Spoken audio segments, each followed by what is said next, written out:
جارم بورفن نے وفد کا خیر مقدم کیا۔ وفد نے فرانسیسی مندوب کو جنوبی ایشیا میں بھارت کی حالیہ فوجی جارحیت سے آگاہ کیا۔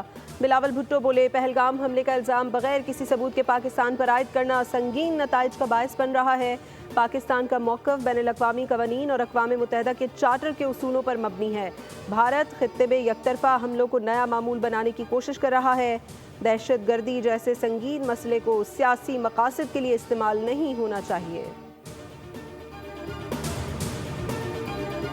بھارت کو پاکستان کے ہاتھوں عبرتناک شکست ملی۔ مودی سرکار اپنے زخم چاٹ رہی ہے اور اب دھمکیاں دی جا رہی ہیں کہ پانی بند کر دیں گے۔ بھارت کے عزائم خاک میں ملانے کے لیے اب صوبوں کو ساتھ ملا کر پانی ذخیرہ کریں گے۔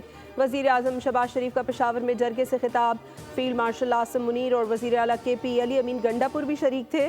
شہباز شریف نے کہا، دشمن کی ہر ایک سازش کا چاروں صوبے مل کر بھرپور جواب دیں گے۔ کے پی آج بھی دہشت گردی کے خلاف فرنٹ لائن سٹیٹ کا کردار ادا کر رہا ہے۔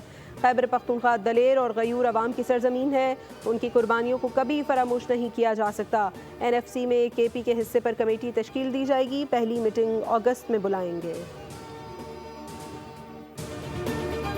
ہیڈ لائنز آپ نے دیکھی، خبروں میں فی الحال اتنا ہی۔ کسی بھی خبر کی تفصیل کے لیے وزٹ کیجیے ہماری ویب سائٹ bolnews.com، اور اب آپ دیکھ سکیں گے پروگرام پالیسی پوائنٹ ود اپسا کومل۔ دیکھتے رہیے بول۔